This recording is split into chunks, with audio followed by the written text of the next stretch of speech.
Hi అండి. అందరికీ నమస్కారం. ఈరోజు కథ 'తనువులు కలిసిన వేళ' పార్ట్ 3. ఇక కథలోకి వెళితే పల్లవి క్యాబిన్‌లో నుంచి వెళ్ళిపోయిన తర్వాత విక్రమ్ కుర్చీలో అలాగే స్థాణువైపోయి ఉండిపోయాడు. అతని మెదడు మొద్దుబారిపోయింది. ఇన్నాళ్ళు తన డబ్బు చూసి, తన పవర్ చూసి భయపడే వాళ్ళనే చూశాడు. కానీ తన కళ్ళ ముందు నిలబడి, తన కళ్ళలోకి నేరుగా చూస్తూ నన్ను రేప్ చేసిన వాడివైనా సరే, నా దేహాన్ని తాకిన వాడివి నువ్వే కాబట్టి నా జీవితం నీకే సొంతం అని నిలదీసిన పల్లవి మాటలు అతని చెవుల్లో మారుమోగుతున్నాయి. ఒక సగటు ఆడపిల్ల అయితే తనను అసహించుకొని పోలీసులకు పట్టించి జైలుకు పంపించాలని చూస్తుంది. లేదా తనకు జరిగిన అన్యాయానికి పరిహారంగా కోట్లు డిమాండ్ చేస్తుంది. కానీ పల్లవి ఈ రెండు చేయలేదు. తన ధర్మాన్ని నిలబెట్టుకోవడానికి తన జీవితాన్నే పణంగా పెట్టింది. ఏంటి ఈ అమ్మాయి? ఈ రోజుల్లో కూడా ఇలాంటి ఆలోచనలు ఉన్నవాళ్ళు ఉంటారా? కేవలం ఒకసారి మత్తులో స్పృశించినందుకే భర్తగా ఎలా అంగీకరిస్తుంది? అయినా నా వల్ల కాదు. నేను ఒక కుటుంబానికి, ఒక బంధానికి కట్టుబడే వాడిని కాదు. ప్రేమ, పెళ్ళి అనేవి నా డిక్షనరీలోనే లేవు. ఇప్పుడు ఈ అమ్మాయికి న్యాయం చేయాలంటే నేను నా స్వేచ్ఛను కోల్పోవాలి. అది అసాధ్యం అని తనలో తాను అనుకున్నాడు విక్రమ్. అపరాధ భావం ఒకవైపు దహించి వేస్తున్నా అతనిలో పాతుకుపోయిన అహంకారం, పెళ్లి పట్ల ఉన్న విరక్తి అతన్ని వెనక్కి లాగుతున్నాయి. పల్లవికి ఎంత దూరంగా ఉంటే అంత మంచిదని, ఆమెను ఆఫీస్ నుంచి ఎలాగైనా పంపించేయాలని, లేదా తానే ఆమెకు ముఖం చూపించకుండా తప్పించుకు తిరగాలని నిర్ణయించుకున్నాడు. మరోవైపు క్యాబిన్ నుంచి బయటకు వచ్చిన పల్లవి వాష్రూమ్కి వెళ్ళి ముఖం కడుక్కుంది. అద్దంలో తనని తాను చూసుకుంది. ఆమె కళ్ళల్లో ఇప్పుడు భయం లేదు, కన్నీళ్లు లేవు. కేవలం ఒక స్పష్టమైన లక్ష్యం మాత్రమే ఉంది. తను అనుకున్నట్లుగానే విక్రమ్ గుండెల్లో బాంబు పేల్చింది. తన నిజస్వరూపం అతనికి తెలిసేలా చేసింది. ఇప్పుడు అతను పారిపోవాలని చూస్తాడని ఆమెకు తెలుసు. కఠినాత్ముడైన ఒక మగవాడి మనసును మార్చడం ఒక రోజులో జరిగే పని కాదు. దానికి ఎంతో ఓపిక, సహనం కావాలి. నువ్వెంత దూరం పారిపోవాలని చూసినా విక్రమ్ గారు, విధి మన ఇద్దరిని మళ్ళీ మళ్ళీ కలిపే తీరుతుంది. నా పోరాటం ఇప్పుడే మొదలైంది అని మనసులో దృఢంగా అనుకొని తన డెస్క్ దగ్గరికి వచ్చి కూర్చుంది పల్లవి. ఆ రోజంతా విక్రమ్ తన క్యాబిన్లో నుంచి బయటకు రాలేదు. సాయంత్రం అందరూ వెళ్ళిపోయిన తర్వాత ఎవ్వరికీ కనిపించకుండా తన కారు తీసుకొని వెళ్ళిపోయాడు. మరుసటి రోజు ఉదయం పల్లవి యథావిధిగా ఆఫీస్కు వచ్చింది. కానీ విక్రమ్ రాలేదు. ఆదిత్యను అడిగితే సార్కి ఒంట్లో కొద్దిగా నలతగా ఉందట, ఈరోజు ఆఫీస్కి రానని చెప్పారు అని అన్నాడు. పల్లవికి అర్థమైంది. విక్రమ్ తనను ఫేస్ చేయలేక, సమాధానం చెప్పలేక పారిపోతున్నాడని. ఆమె చిన్నగా నవ్వి తన పనిలో పడిపోయింది. విక్రమ్ ఇంట్లో కూడా ప్రశాంతంగా లేడు. ఎటు చూసిన పల్లవి ఏడుస్తున్న ముఖం, ఆమె తల్లిదండ్రులు పెట్టిన అన్నం గుర్తుకొస్తున్నాయి. ఈ మానసిక క్షోభ నుంచి బయటపడడానికి, పల్లవి ఆలోచనల నుంచి దూరంగా వెళ్ళడానికి విక్రమ్ తన స్నేహితులతో కలిసి ఆ రాత్రి ఒక పబ్కి వెళ్ళాడు. ఎప్పటిలాగానే పెద్ద పార్టీ ఏర్పాటు చేశాడు. లౌడ్ మ్యూజిక్, కలర్ఫుల్ లైట్స్, మందు గ్లాసులు, ఇదంతా విక్రమ్కు అలవాటైన ప్రపంచమే. అతని ప్రాణ స్నేహితుడు ఒక అతను విక్రమ్ చేతికి ఒక విస్కీ గ్లాస్ అందించాడు. విక్రమ్ ఆ గ్లాస్ తీసుకుని పేదాల దగ్గరకు తీసుకెళ్లాడు. అంతే, ఆ మద్యం వాసన ముక్కుకు తగలగానే అతని కళ్ళ ముందు ఆశ్రయం రిసార్ట్లోని రూమ్ నెంబర్ 305 మెదిలింది. మత్తులో తను చేసిన పైశాచికత్వం, పల్లవి పెట్టిన కేకలు వినపడ్డాయి. ఒక్కసారిగా విక్రమ్ చేతులు వణికాయి. ఆ గ్లాస్ను కింద పడేశాడు. ఆ వాసన పీలుస్తుంటే అతనికి వాంతులు వచ్చేలా అనిపించింది. ఏరా విక్రమ్, ఏమైంది అని అడిగాడు స్నేహితుడు. ఏమీ లేదు, నాకిది వద్దు, ఈ వాసన పడడం లేదు, నేను వెళ్తున్నాను అంటూ అక్కడి నుంచి పిచ్చివాడిలా పరిగెత్తుకుంటూ బయటకు వచ్చేశాడు విక్రమ్. తన కారులో కూర్చొని స్టీరింగ్ మీద తల ఆంచుకొని అలాగే ఉండిపోయాడు. ఏమైపోతున్నాను నేను? నాకు ప్రాణ సమానమైన మందును కూడా ముట్టుకోలేకపోతున్నాను. నా మనసు నా కంట్రోల్ తప్పుతుంది. ఆ పల్లెటూరు అమ్మాయి నా ఉనికిని ప్రశ్నిస్తుంది అని తనలో తాను మదనపడసాగాడు. ఒక చీకటి రాత్రి చేసిన తప్పు ఇప్పుడు అతని వెలుగుల ప్రపంచాన్ని చీకటిమయం చేస్తుందని అతనికి నెమ్మదిగా అర్థమవుతుంది. ఇలా వారం రోజులు గడిచాయి. విక్రమ్ ఆఫీస్కి వస్తున్నాడు కానీ పల్లవి వైపు కన్నెత్తి కూడా చూడడం లేదు. ఆమెతో మాట్లాడాల్సిన అవసరం వస్తే ఆదిత్య ద్వారానే చెప్పిస్తున్నాడు. పల్లవికి అతను ఇదంతా కావాలని చేస్తున్నాడని తెలుసు. ఆమె తన పని తాను చేసుకుంటూ సరైన సమయం కోసం ఎదురు చూస్తుంది. సరిగ్గా అదే సమయంలో బీకే గ్రూప్కు ఒక పెద్ద ఆపద వచ్చి పడింది. గోదావరి ప్రాజెక్టుకి సంబంధించిన కొన్ని కీలకమైన రహస్య పత్రాలు, ఫైనాన్షియల్ డాక్యుమెంట్స్ సోషల్ మీడియాలో లీక్ అయ్యాయి. విక్రమ్కు బద్ధ శత్రువైన ఆదిత్య బిర్లా గ్రూప్కు చెందిన కొంతమంది వ్యక్తులు ఈ డాక్యుమెంట్స్ను మార్ఫింగ్ చేసి వీకే గ్రూప్ రైతుల భూములను లాక్కొని వాళ్లకు అన్యాయం చేస్తుంది అని ఒక ఫేక్ న్యూస్ క్రియేట్ చేసి మీడియాకు ఇచ్చారు. ఈ వార్త క్షణాల్లో వైరల్ అయ్యింది. గోదావరి జిల్లాలో రైతులు ఆందోళన బాట పట్టారు. విశ్వనాథం గారికి కూడా అనుమానం వచ్చి ప్రాజెక్ట్ పనులు నిలిపివేశారు. ఆఫీసులో ఏం జరుగుతుందో అర్థం కాక అందరూ గందరగోళంలో పడిపోయారు. విక్రమ్కు ఈ విషయం తెలియగానే కోపంతో రగిలిపోయాడు. తన కంపెనీ పరువు బజారున పడడం అతనికి జీర్ణం కాలేదు. తన లీగల్ టీం, ఫైనాన్స్ టీం అందరినీ బోర్డ్ రూమ్కి పిలిచి గట్టిగా క్లాస్ తీసుకున్నాడు. ఎవరు చేశారు ఈ పని? మన కాన్ఫిడెన్షియల్ ఫైల్స్ బయటకు ఎలా వెళ్ళాయి? ఎవరో మన కంపెనీలోనే ఉండి వెన్నుపోటు పొడిచారు. ఎవరు వాడు అని అరుస్తున్నాడు విక్రమ్. అందరూ భయంతో తలలు దించుకున్నారు. ఈ ప్రాజెక్ట్ ఆగిపోతే వీకే గ్రూప్కు వందల కోట్ల నష్టం వస్తుంది. అలాగే షేర్ మార్కెట్లో కంపెనీ విలువ దారుణంగా పడిపోతుంది. విక్రమ్కి ఏం చేయాలో పాలుపోవడం లేదు. అప్పుడే బోర్డ్ రూమ్ తలుపు తీసుకుని పల్లవి లోపలికి వచ్చింది. ఆమె చేతిలో ఒక ల్యాప్టాప్, కొన్ని ఫైల్స్ ఉన్నాయి. విక్రమ్ పల్లవిని చూడగానే మరింత కోపం తెచ్చుకున్నాడు. నిన్నెవరు రమ్మన్నారు ఇక్కడికి? గెటౌట్ అని అరిచాడు. కానీ పల్లవి ఏమాత్రం భయపడకుండా నేరుగా విక్రమ్ దగ్గరకు వెళ్ళి, సార్, ఇది అరిచే సమయం కాదు, సమస్యను పరిష్కరించాల్సిన సమయం. మీరు దయచేసి నేను చెప్పేది వినండి అని ల్యాప్టాప్ను ప్రొజెక్టర్కు కనెక్ట్ చేసింది. పల్లవి ప్రొజెక్టర్ ఆన్ చేసి కొన్ని స్క్రీన్ షాట్స్, డేటా రికార్డ్స్ చూపించింది. సార్, లీక్ అయిన డాక్యుమెంట్స్ అన్నీ ఫేక్. ఒరిజినల్ డాక్యుమెంట్స్ నేను నా పర్సనల్ డ్రైవ్లో భద్రంగా దాచాను. నేను ఈ ప్రాజెక్ట్ కోఆర్డినేట్గా చార్జ్ తీసుకున్నప్పుడే మన కంపెనీ సర్వర్లో ఉన్న ఫైల్స్ను ఎవరో యాక్సెస్ చేస్తున్నట్లు గమనించాను. అందుకే మెయిన్ ఫైల్స్ అన్నీ వేరే సెక్యూర్డ్ వార్డ్లోకి మార్చి సర్వర్లో డమ్మీ ఫైల్స్ పెట్టాను. ఇప్పుడు మీడియాలో హల్చల్ చేస్తున్నవి ఆ డమ్మీ ఫైల్స్ మాత్రమే అని చెప్పింది పల్లవి. బోర్డ్ రూమ్లో ఉన్న వాళ్ళందరూ ఆశ్చర్యపోయారు. విక్రమ్ కళ్ళు తేలేశాడు. ఒక అసిస్టెంట్ స్థాయి అమ్మాయి ఇంత ముందు చూపుతో కంపెనీని కాపాడడం నమ్మశక్యంగా లేదు. అంతేకాదు సార్, ఆ డమ్మీ ఫైల్స్ను మన కంపెనీ ఐపీ అడ్రస్ నుంచి ఎవరు డౌన్లోడ్ చేశారో కూడా నేను ట్రాక్ చేశాను అంటూ సిస్టంలో ఒక ఎంప్లాయీ ఐడిని చూపించింది. అది ఫైనాన్స్ డిపార్ట్మెంట్కి చెందిన ఒక సీనియర్ మేనేజర్ది. విక్రమ్కు బద్ధ శత్రువైన కంపెనీ దగ్గర డబ్బులు తీసుకొని అతను ఈ పని చేసినట్లు ఆధారాలతో సహా బయటపెట్టింది పల్లవి. సార్, ఇప్పుడు మనం చేయాల్సిందల్లా ఒక్కటే, ఈ ఒరిజినల్ డాక్యుమెంట్స్ తీసుకొని ప్రెస్ మీట్ పెట్టి మన నిజాయితీని నిరూపించుకోవడం. అలాగే విశ్వనాథం గారికి నేనే స్వయంగా ఫోన్ చేసి ఈ విషయం వివరిస్తాను.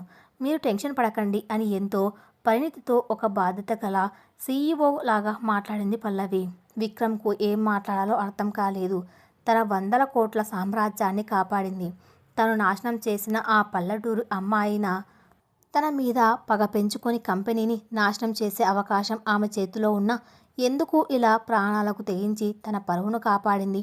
విక్రమ్ మనసులో పల్లవి పట్ల ఉన్న అభిప్రాయం మొదటిసారిగా ఒక కొత్త గౌరవంగా మారింది. మీటింగ్ ముగిసిన తర్వాత అందరూ బయటికి వెళ్ళిపోయారు. పల్లవి కూడా ల్యాప్టాప్ తీసుకొని వెళ్ళబోతుండగా విక్రమ్ పిలిచాడు. పల్లవి, ఒక్క నిమిషం. పల్లవి ఆగి వెనక్కి తిరిగింది.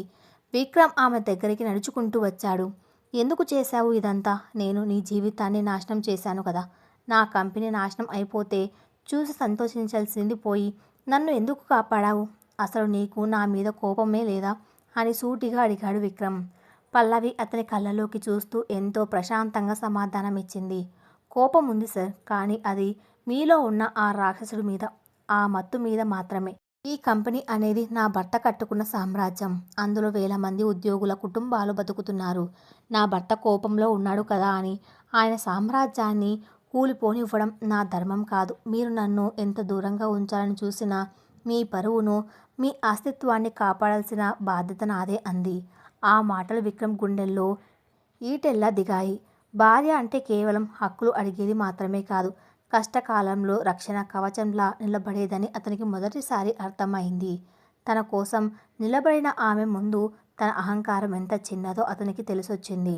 విక్రమ్ తొలిసారిగా తన గర్వాన్ని పక్కన పెట్టి, thank you Pallavi, you saved my life today అని అన్నాడు. పల్లవి పెదవులపై ఒక చిన్న చిరునవ్వు కనిపించింది.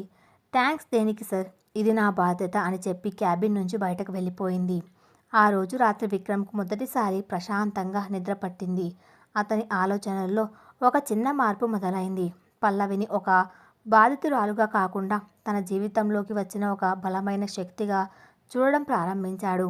తను దూరంగా పారిపోవాలని చూసిన ఆమె తనను తన ప్రేమతో బాధ్యతతో బంధిస్తుందని అతనికి అర్థమవుతుంది. మరుసటి రోజు ఉదయం ప్రెస్ మీట్ జరిగింది. విక్రమ్ ఒరిజినల్ డాక్యుమెంట్స్ బయటపెట్టి కుట్రదారులను పోలీసులకు పట్టించాడు. గోదావరి ప్రాజెక్టుకు ఉన్న అడ్డంకులన్నీ తొలగిపోయాయి. ప్రెస్ మీట్ అంతా పల్లవి వెనకాలే ఉండి అన్నీ చక్కబెట్టింది. ఆమె పనితీరు చూసి విక్రమ్కు ముచ్చట వేసింది. ప్రెస్ మీట్ తర్వాత ఆదిత్య విక్రమ్ దగ్గరకు వచ్చి, సార్, పల్లవి నిజంగా గ్రేట్ సార్. ఈ ప్రాబ్లంని ఎంత ఈజీగా హ్యాండిల్ చేసిందో మన కంపెనీకి ఆమె ఒక బ్లెస్సింగ్ లాంటిది అని మెచ్చుకున్నాడు. విక్రమ్ అవునన్నట్లుగా తల ఊపాడు. అవును Aditya, she is something special అన్నాడు.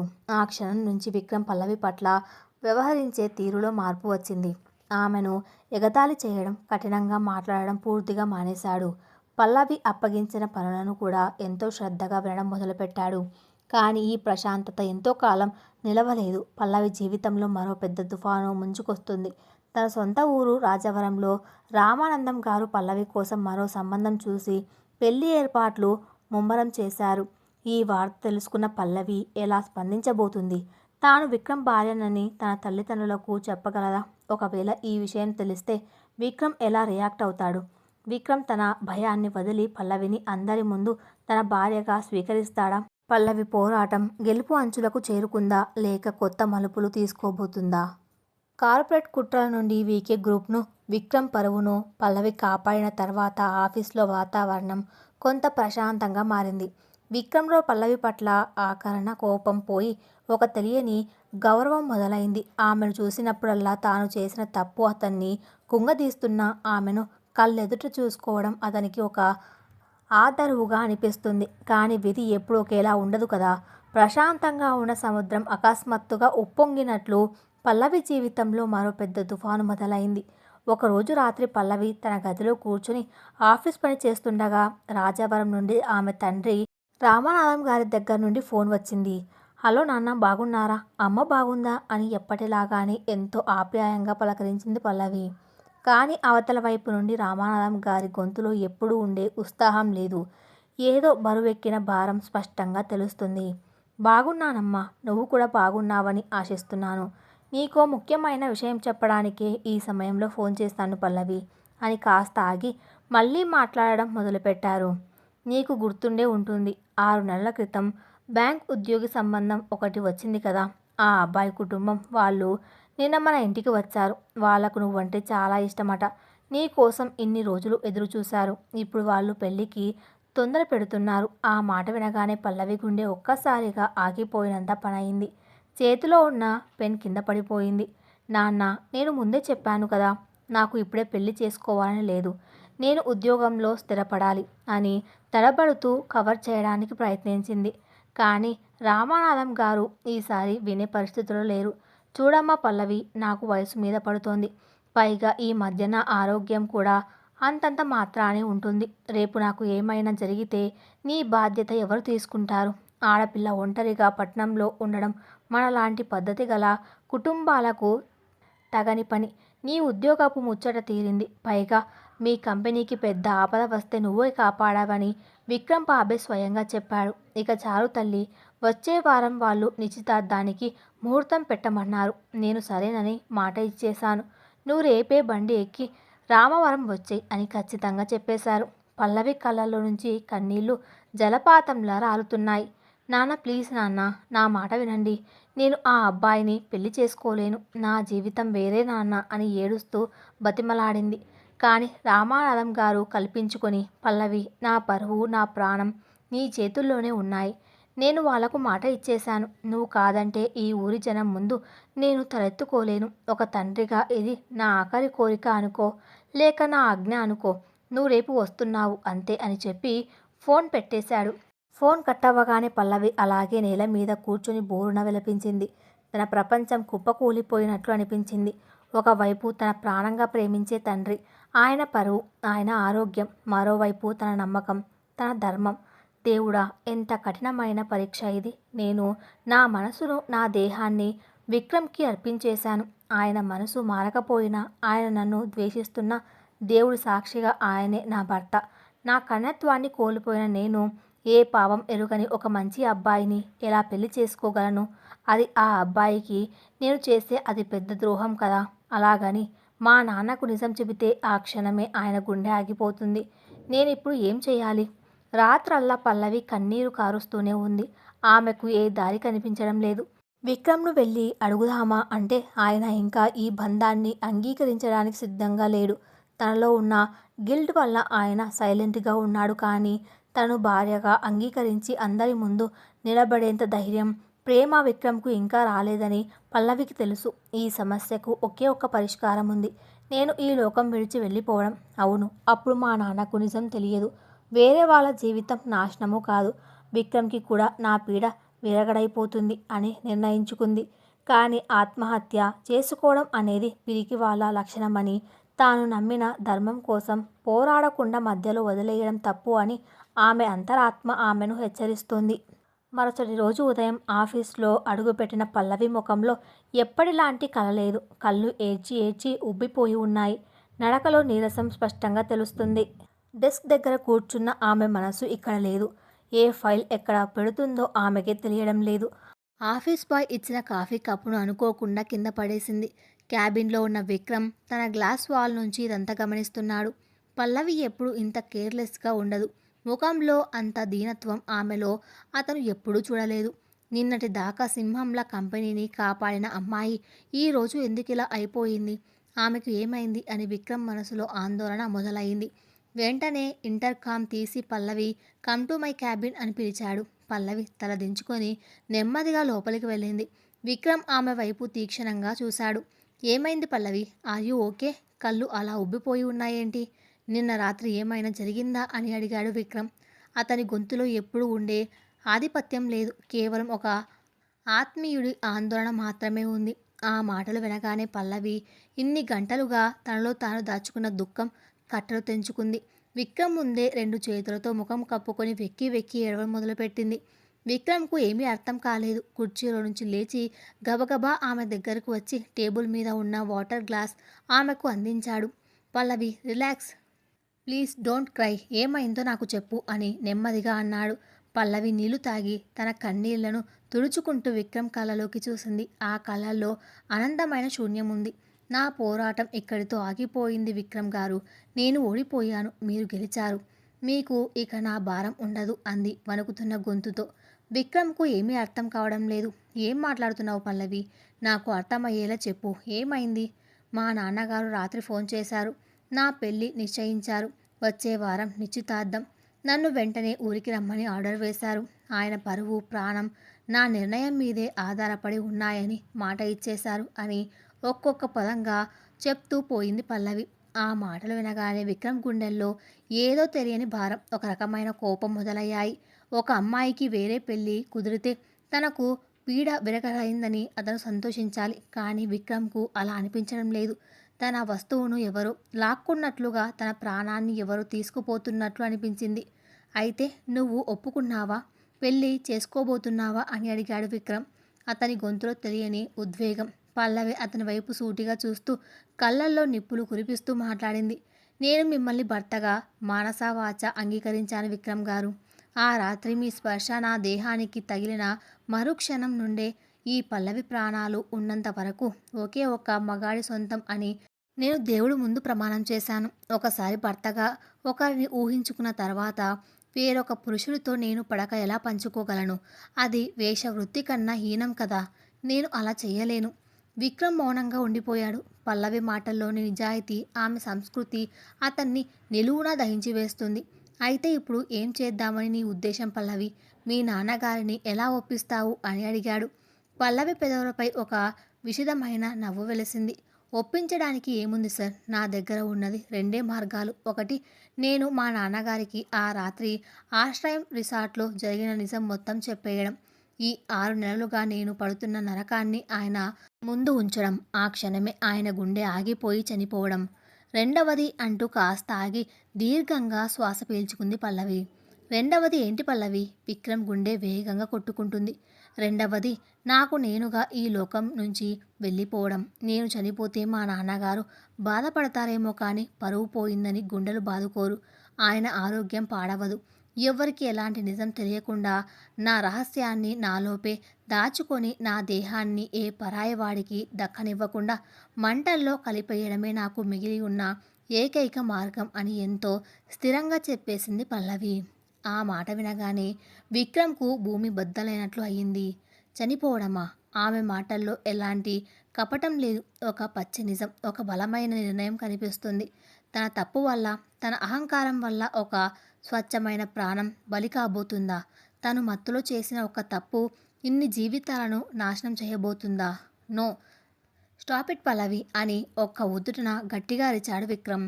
అతని అరుపుకి క్యాబిన్ అద్దాలు కూడా అదిరిపోయినంత సౌండ్ వచ్చింది. పల్లవి ఆశ్చర్యంగా విక్రమ్ వైపు చూసింది. విక్రమ్ 2 అడుగులు ముందుకు వేసి పల్లవి భుజాలను తన 2 చేతులతో గట్టిగా పట్టుకున్నాడు. అతని కళ్ళల్లో కన్నీళ్లు, కోపం, ఆవేదన అన్నీ కలగలిసి ఉన్నాయి. నువ్వు ఎక్కడికి వెళ్ళడం లేదు. ఎవ్వరి కోసము చనిపోవడం లేదు. నా వల్ల జరిగిన తప్పుకు నువ్వెందుకు శిక్ష అనుభవిస్తావు? ఆ రాత్రి నిన్ను నాశనం చేసిన పాపాత్ముడిని నేను. దానికి ప్రాయశ్చిత్తం చేసుకునే అవకాశం కూడా నాకు ఇవ్వవా? అన్నాడు విక్రమ్. పల్లవి అతని కళ్ళల్లోకి చూస్తూ, అంటే మీరొచ్చి నన్ను పెళ్లి చేసుకుంటారా? ఈ అహంకారి అయిన వీకే గ్రూప్ సీఈఓ ఒక పల్లెటూరి పూజారి కూతురుని అందరి ముందు తన భార్యగా అంగీకరిస్తాడా? మీ స్థాయికి, మీ పరువుకి నేను సరిపోతానా సార్ అని సూటిగా ప్రశ్నించింది. విక్రమ్ ఆమె భుజాలను వదిలేసి ఒక అడుగు వెనక్కి వేసి దీర్ఘంగా ఆలోచించాడు.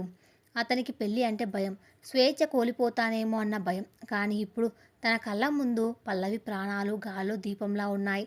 తన కంపెనీని కాపాడిన ఆమె కోసం తను చేసిన తప్పుకు ప్రాయశ్చిత్తంగా తను ఏమైనా చేయాలి.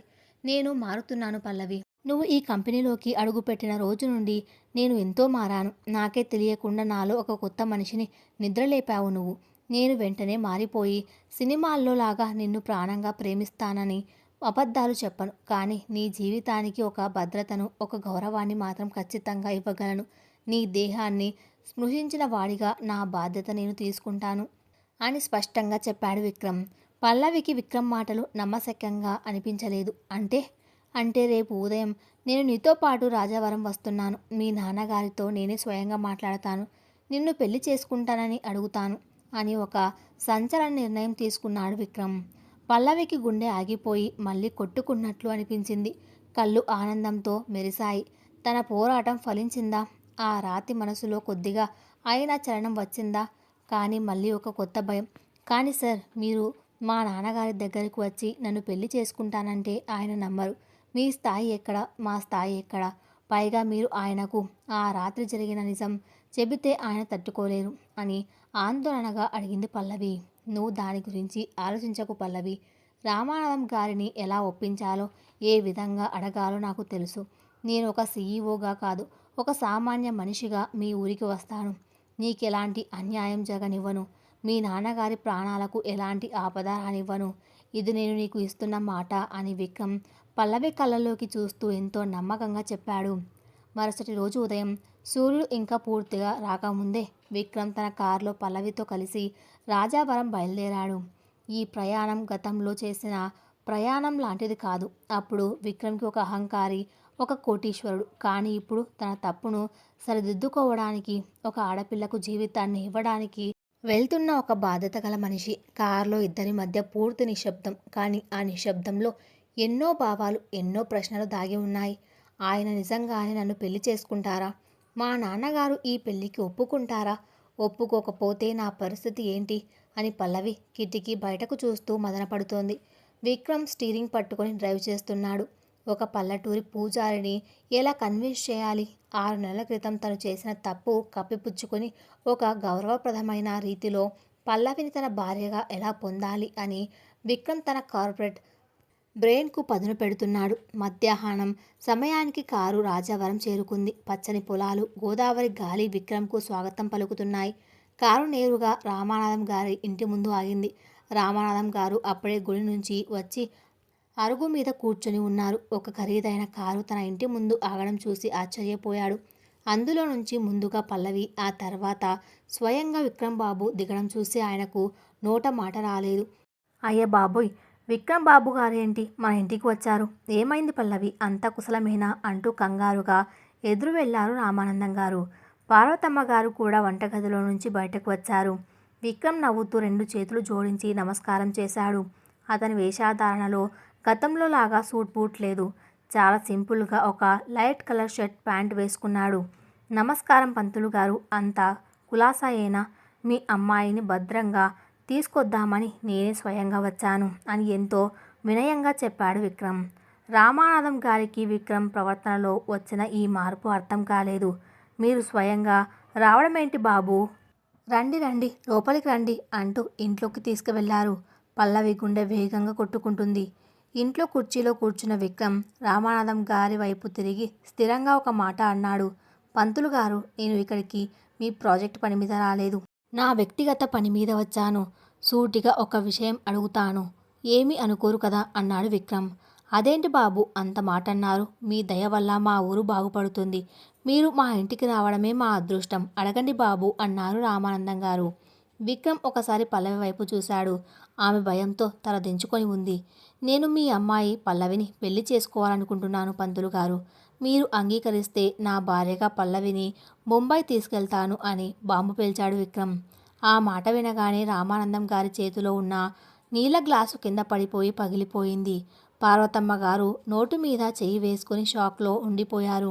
ఆ గదిలో పిన్ డ్రాప్ సైలెంట్. 100 కోట్ల ఆస్తి ఉన్న ఒక కోటీశ్వరుడు ఏమీ లేని ఒక సామాన్య గుడి పూజారి అమ్మాయిని పెళ్లి చేసుకుంటానని స్వయంగా అడగడం వాళ్లకు ఒక కలలాగా, నమ్మశక్యం కాని విషయంగా అనిపించింది. ఇప్పుడు రామానందం గారు ఏం చేయబోతున్నారు? విక్రమ్ ప్రతిపాదనకు ఆయన అంగీకరిస్తాడా? లేక ముందే మాట ఇచ్చిన ఆ బ్యాంకు ఉద్యోగులకే పల్లవిని ఇచ్చి పెళ్లి చేస్తానని పట్టుబడతారా? విక్రమ్ తన కార్పొరేట్ వ్యూహంతో ఆ తండ్రిని ఎలా ఒప్పించబోతున్నాడు? విక్రమ్ నోటి నుంచి వచ్చిన ఆ మాటలు ఆ చిన్న పెంకుటింట్లో బాంబు పేల్చినంత శబ్దాన్ని సృష్టించాయి. నేను మీ అమ్మాయి పల్లవిని పెళ్లి చేసుకోవాలనుకుంటున్నాను. ఈ వాక్యం రామానాథం గారికి, పార్వతమ్మ గారికి ఒక కలలా, ఏదో మాయలా అనిపించింది. చేతిలో నుంచి జారిపడిన గాజు గ్లాసు ముక్కల చప్పుడుకి రామానాథం గారు ఉలిక్కిపడి వాస్తవంలోకి వచ్చారు. ఆయన ముఖంలో భయం, ఆశ్చర్యం, అయోమయం అన్నీ ఒకేసారి కమ్ముకున్నాయి. తన చెవులను తానే నమ్మలేకపోతున్నారు. విక్రమ్ బాబు, మీరేం మాట్లాడుతున్నారో మీకు అర్థమవుతుందా? మీరు దేశం గర్వించదగ్గ పెద్ద కోటీశ్వరులు. ఎక్కడో ఆకాశంలో ఉండే వీకే గ్రూప్ సీఈఓ. మేమేమో రోజు గడిస్తే చాలు అనుకునే ఒక సామాన్య గుడి పూజారులం. మా పల్లవి ఒక అమాయకపు పల్లెటూరి పిల్ల. మాకు మీకు నక్కకు నాగలోకానికి ఉన్నంత తేడా ఉంది. మాతో మీరు ఇలాంటి సరదాలు, ఆట పట్టించే మాటలు మాట్లాడకూడదు బాబు అంటూ 2 చేతులు దండం పెడుతూ గద్గద స్వరంతో అన్నాడు రామానందం గారు. పార్వతమ్మ గారు కూడా కన్నీళ్లు పెట్టుకుంటూ, అవును బాబు, మాది చాలా పేద కుటుంబం. మీ హోదాకు, మీ ఆస్తికి మా అమ్మాయి ఏ మాత్రం సరిపోదు. దయచేసి మమ్మల్ని భయపెట్టకండి అని వణుకుతున్న గొంతుతో అంది. పల్లవి తల దించుకొని గోడకు ఆనుకొని నిలబడింది. విక్రమ్ ఏమని సమాధానం చెబుతాడో, తన తల్లిదండ్రులు ఎలా ఒప్పిస్తాడో అని ఆమె గుండె విపరీతంగా కొట్టుకుంటుంది. విక్రమ్ మాత్రం ఎంతో ప్రశాంతంగా రామానాథం గారి చేతులను తన చేతుల్లోకి తీసుకున్నాడు. అతని స్పర్శలో మునుపటి అహంకారం లేదు. ఒక కొడుకు లాంటి ఆప్యాయత అనిపించింది. పంతులు గారు, నేను సరదాకి మాట్లాడడం లేదు. నేను పూర్తిగా ఆలోచించి స్పృహలో ఉండి తీసుకున్న నిర్ణయం ఇది. అంతస్తులు, ఆస్తులు, హోదాలు ఇవన్నీ కేవలం వ్యాపారానికి మాత్రమే పనికొస్తాయి. కానీ ఒక జీవితాన్ని పంచుకోవడానికి, ఒక ఇంటిని నిలబెట్టడానికి కావాల్సింది ఆస్తులు కాదు, మంచి మనసు, ధైర్యం, సంస్కారం. అవన్నీ మీ అమ్మాయి పల్లవిలో పుష్కలంగా ఉన్నాయి అని విక్రమ్ దృఢంగా చెప్పాడు. రామానందం గారికి ఇంకా నమ్మకం కలగలేదు. కానీ బాబు, పల్లవి కేవలం మీ కంపెనీలో ఒక చిన్న ఉద్యోగి. మీకంటే ఎంతో గొప్ప గొప్ప సంబంధాలు వస్తాయి కదా. మా అమ్మాయే ఎందుకు అని సూటిగా అడిగాడు. విక్రమ్కు ఈ ప్రశ్న వస్తుందని ముందు తెలుసు. తన కార్పొరేట్ బుర్రకు పదును పెట్టి ఎవ్వరికీ అనుమానం రాకుండా, పల్లవి ఆత్మగౌరవం దెబ్బతినకుండా ఒక అద్భుతమైన కారణాన్ని ముందు చాచాడు. పంతులు గారు, పల్లవి నా కంపెనీలో చిన్న ఉద్యోగి కావచ్చు. కానీ ఆమె చేసిన పని చాలా పెద్దది. మొన్న మా కంపెనీకి ఒక పెద్ద ఆపద వచ్చింది. మా శత్రువులు మా కాన్ఫిడెన్షియల్ ఫైల్స్ దొంగిలించి గోదావరి ప్రాజెక్టును ఆపేయాలని చూశారు. ఆ సమయంలో నా సొంత మనుషులు కూడా నన్ను మోసం చేశారు. నా 100 కోట్ల సామ్రాజ్యం కుప్పకూలిపోయే స్థితి వచ్చింది. అప్పుడు మీ అమ్మాయి పల్లవి తన ప్రాణాలకు తెగించి ఎంతో ముందు చూపుతో అసలు ఫైల్స్ను కాపాడి నా కంపెనీ పరువు నిలబెట్టింది. ఈ మాటలు వింటున్న పల్లవి ఆశ్చర్యంగా విక్రమ్ వైపు చూసింది. అతను అబద్ధం చెప్పడం లేదు. జరిగిన నిజాన్నే తన అనుకూలంగా మార్చుకొని చెప్తున్నాడు. విక్రమ్ కొనసాగిస్తూ, ఆ రోజు పల్లవి తెగో చూసిన తర్వాత నాకు ఒక విషయం అర్థమైంది. నా డబ్బు చూసి భయపడే వాళ్ళు, నా ఆస్తి కోసం నా చుట్టూ తిరిగే వాళ్ళు ఎంతోమంది ఉన్నారు. కానీ నా కష్టకాలంలో ఎలాంటి స్వార్థం లేకుండా నాకు అండగా నిలబడే ఒకే ఒక్క మనిషి పల్లవి అని నాకు తెలిసొచ్చింది. నాకు కావాల్సింది నా ఆస్తిని పెంచే భార్య కాదు, నా పరువును, నా జీవితాన్ని కాపాడే తోడు. అందుకే పల్లవిని నా భార్యగా అంగీకరించాలని నిర్ణయించుకున్నాను. దయచేసి మా అంతస్తులు చూసి ఈ సంబంధాన్ని కాదనకండి అని ఎంతో హుందాగా చేతులు జోడించి అడిగాడు విక్రమ్. విక్రమ్ చెప్పిన మాటలకు రామానందం గారి కళ్ళ వెంట ఆనంద బాష్పాలు రాలాయి. తన కూతురు అంతటి ధైర్యవంతురాలా? ఒక పెద్ద కోటీశ్వరుడి సామ్రాజ్యాన్నే కాపాడిందా? తన పెంపకం వృధా పోలేదని ఆ తండ్రి మనసు ఉప్పొంగిపోయింది. పార్వతమ్మ గారు కూడా ఆనందంతో పల్లవి దగ్గరకు వెళ్ళి ఆమెను గట్టిగా కౌగిలించుకుంది. పల్లవి కన్నీళ్లు ఆపుకోలేకపోయింది. విక్రమ్ తనను ఎంత గొప్పగా ప్రొజెక్ట్ చేశాడో, తన తల్లిదండ్రుల ముందు తన పరువును ఎలా నిలబెట్టాడో తలుచుకుని మనసులోనే అతనికి కృతజ్ఞతలు చెప్పుకుంది. అయితే సంతోషం క్షణకాలమే మిలిగింది. రామానందం గారి ముఖంలో అకస్మాత్తుగా ఆందోళన మొదలైంది. ఆయన కుర్చీలో కుప్పకూలినట్లు కూర్చొని తల పట్టుకున్నారు. ఏమైంది పంతులు గారు? నా ప్రతిపాదన మీకు నచ్చలేదా అని అడిగాడు విక్రమ్. అలా అనకండి బాబు, మిమ్మల్ని అల్లుడిగా పొందడం మా పూర్వజన్మ సుకృతం. కానీ నేను ధర్మ సంకటంలో పడిపోయాను. పల్లవికి ఒక సంబంధం ఇది వరకే ఖాయం చేశాను. పక్క ఊరి కుర్రాడు, బ్యాంకులో ఉద్యోగం. వాళ్లకు నేను మాట ఇచ్చేశాను. వచ్చే వారం నిశ్చితార్థానికి అన్నీ సిద్ధం చేసుకుంటున్నారు. గుడిలో పూజారిగా ఉండి నలుగురికి ధర్మం చెప్పే నేను నా సొంత లాభం కోసం మీరు కోటీశ్వరులు అని చెప్పి వాళ్లకు ఇచ్చిన మాట ఎలా తప్పగలను బాబు? అది మహాపాపం కదా అని ఆవేదన వ్యక్తం చేశారు రామానందం గారు. పల్లవికి గుండెల్లో రాయి పడింది. తను భయపడిన పరిస్థితే వచ్చింది. తన తండ్రి తన ధర్మాన్ని ఎట్టి పరిస్థితుల్లోనూ వదులుకోడు అని ఆమెకు తెలుసు. ఇప్పుడు పరిస్థితి ఏంటి? విక్రమ్ చిరునవ్వు నవ్వి, పంతులు గారు, మీరు దేనికి ఆందోళన పడవద్దు. ఆ బ్యాంక్ అబ్బాయి కుటుంబంతో నేను స్వయంగా మాట్లాడతాను. మీ పరువుకు ఎలాంటి భంగం కలగకుండా వాళ్ళు సంతోషంగా ఈ పెళ్లిని రద్దు చేసుకునేలా నేను చూసుకుంటాను. అది నా బాధ్యత అని భరోసా ఇచ్చాడు. కానీ రామానాథం గారు వెంటనే ఒప్పుకోలేదు. ఆయన పల్లవి వైపు చూశారు. పల్లవి, విక్రమ్ బాబు గారు అడుగుతున్నారు సరే, కానీ నీ ఇష్టం కూడా నాకు ముఖ్యం. ఆయన నీకు బాస్ కాబట్టి ఆయన అడిగిన వెంటనే నేను ముడేస్తే రేపు నీకు ఏమైనా ఇబ్బంది వస్తుందేమో అన్న భయం నాకు ఉంది. నీ మనసులో ఏముందో నిర్భయంగా చెప్పు. విక్రమ్ బాబు లాంటి గొప్ప వ్యక్తిని భర్తగా స్వీకరించడానికి నీకు సమ్మతమేనా అని సూటిగా అడిగారు. గదిలో మళ్ళీ నిశ్శబ్దం. అందరి కళ్ళు పల్లవి మీదే ఉన్నాయి. విక్రమ్ గుండె కూడా కాస్త వేగంగా కొట్టుకుంటుంది. పల్లవి కళ్ళు తుడుచుకొని నెమ్మదిగా ముందుకు వచ్చింది. నాన్న, విక్రమ్ గారు నా పట్ల దేవుడు లాంటి వారు. ఆయన సామ్రాజ్యంలో అడుగు పెట్టినప్పటి నుండి నన్ను ఎంతో గౌరవంగా చూస్తున్నారు. ఆయన భార్య అయ్యే అదృష్టం రావడం నిజంగా దేవుడు దయే నాన్న.